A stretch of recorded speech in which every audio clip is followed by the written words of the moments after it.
السلام عليكم ورحمة الله وبركاته. اسku soo noqod wanaagsan daawadayaal meel kasta dunida aad ka joogtaan. Waa 10 labaad buugga hagaha dhameystiran ee tensiyada Ingiriisiga. Wali waxaynu ku guda jirnaa oo aan ku dhex jirnaa hordhaca buugga wali baa qeybaha muhiimadda uu leeyahay tensiyada Ingiriisiga muhiimadda ay leeyihiin. Okay. 10kan wixii ka dambeeya marka 10kan 2 baan isku qabanayaa. Kadib waxaan si toos u bilaabaynaa markaa tensiga koowaad ayaan ka bilaabi doonaa next time hadduu Ilaahayna gaarsiiyo 10ka xiga ama 10ka ku xiga. Laakiin intaan waa muhiim inaad fahamtid, waa muhiim 10kan hordhaca waa muhiim. Ha isdhihin waxaan waa hordhac kaliya, marka waa muhiim. Okay, ha degdegin tacjiil min ash-shaytaan, degdega shaydaana degdeg badan, marka ha degdegin si fiican baad u fahmaysaa la soco. Okay, why are English tenses important to learn? Maxay muhiim u tahay in la barto tensiyada Ingiriisiga? Okay. Tenses are the backbone of the English language. Tensiyada waa laf-dhabarta luqadda Ingiriisiga.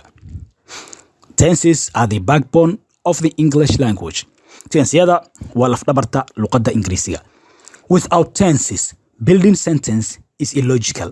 Tensi la'aan building sentence in la dhiso jumlad ama la sameeyo is illogical. Suurtagal maahan, aqligalna maahan. Macnaha luqaddan waxay ku socoto waxa weeye waa tensiska. tensi la'aan marka dee macquul maaha inaad jumlad aad samaysaba. waxaan aan ku hadlayno luqad kasta ha noqoto luqad walbo waxay ku dhisan tahay tenses. marka wax dhici doona, wax dhacay iyo wax dhacaya iyo wixii la mid ah, wixii la halmaala. marka tensi la'aan alxaasil ama almuhim tensi la'aan jumlad inaad samayso ama aad dhisto suurtagal maahan. marka tensesku waa laf-dhabarta luqadda. marka tenses are the backbone of the English language. Without tenses, building sentence is illogical. marka tensi la'aan aqligal maahan ama suurtagal maahan inaad jumlad aad samayso ama jumlad aad dhisto. ma suurtagalayso. waxa lagu hadlayo oo dhan aad u jeedo waa tenses. ma fahamtay? Okay. And in order to build a sentence and convey the information clearly, we need to learn tenses. In order to build a sentence, si loo dhiso jumlad ama loo sameeyo ama si aan u dhisno jumlad and convey aan u gudbino the information macluumaadka clearly, si cad aan macluumaadka ugu gudbino, we need waxaan u baahannahay to learn tenses inaan baranno tensiyada. si aan jumlad u dhisno macluumaadkana aan ugu gudbino si cad oo faahfaahsan oo la fahmi karo, waxaan u baahannahay inaan baranno tensiyada. marka haddii aad rabto in waxa aad ku hadlayso ay sameeyaan macna ay sameeyaan macluumaad saxsan oo cad oo faahfaahsan oo la fahmi karo aad rabto inaad gudbiso, marka waxaa loo baahan yahay inaan baranno marka tensiyada Ingiriisiga. waa fahmintaas dabcan. Okay. And different tenses in English. noocyada kala duwan ee tensiyada Ingiriisiga. Okay.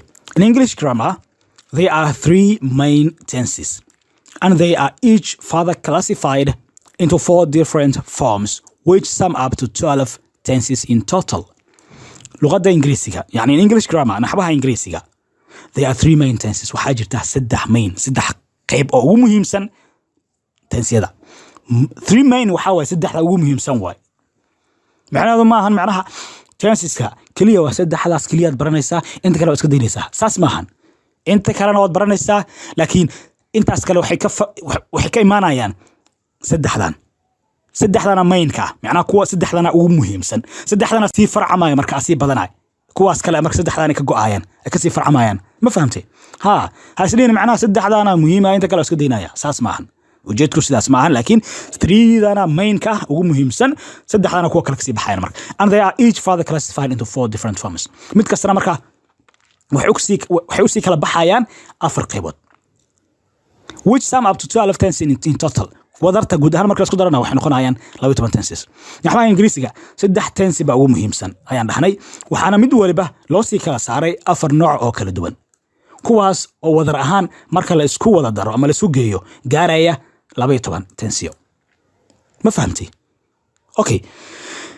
marka the 3 tenses in English are 3da ugu muhiimsan ee tensiyada Ingiriisiga waxay kala yihiin present tense, past tense, future tense. Present waqtiga xaaladka la taagan yahay, past tense la soo dhaafay waqtiga la soo dhaafay, future tense wax soo socdo oo dhici doona saddexdaani marka kuwa kalena kasii farcamayaan rada ma fahantay dabcan waa fahantay macnaha saddexdana mainka ugu muhiimsan saddexdana marka kuwa kalena ay kasii farcamayaan ay ka imaanayaan marka total 4 times 3 waxay noqonayaan marka 12 12 tensio ay isku noqonayaan wadarta guud ahaan marka la isku geeyo okay the four different forms are afarta nooc ee kala duwan waxay kala yihiin simple tense form continuous tense form perfect tense form perfect continuous form marka waa arki doonaa mid baan u gali doonaa hadduu eeba ka halaal noqdo okay so the 12 tenses in English are as follows marka sidaa daraadeed 12 tensiyo ee Ingiriisiga waa kuwa soo socda ee hoosta ku qoran ama hoos ku qoran marka 12 kaanaan u kala qaybinaynaa aan u kala saaraynaa kow simple present tense 2% continuous tense 3% perfect tense 4% perfect continuous tense simple past tense 6 past continuous tense 7 past perfect tense 8 past perfect continuous tense 9 simple future tense 10 future continuous tense 11 future perfect tense 12 future perfect continuous tense marka intaanan u kala qaybinaynaa 12 kaana u kala saaraynaa insha Allah taala waxa ku xiga marka su'aalooyin baa ku xiga buuga intaan exercise kaas laga soo jawaabaya cidi buuga haysata way haysataa cidaan haysana de waxa way iibso ayaan ku oran lahaan ku dhihi lahaa okay next time marka waxa inoo balan ah tensiga koowaad ayaa inoo balan ah hadduu ilaahay kala noqdo next time waxaan ka bilaabaynaa simple present tense oo faahfaahsan oo yani ma sha Allah si fiican loo sharxayo waxba ka maqnayn hadduu ilaahay kala noqdo marka muuqaalkana la galay insha Allah taala kanaalkana haddaad ku cusubtahay ku soo biir waa inoo casharka xiga iyo sida inoo badgeliyo isma dhaafin wassalaamu calaykum waraxmatullaahi wabarakaatuh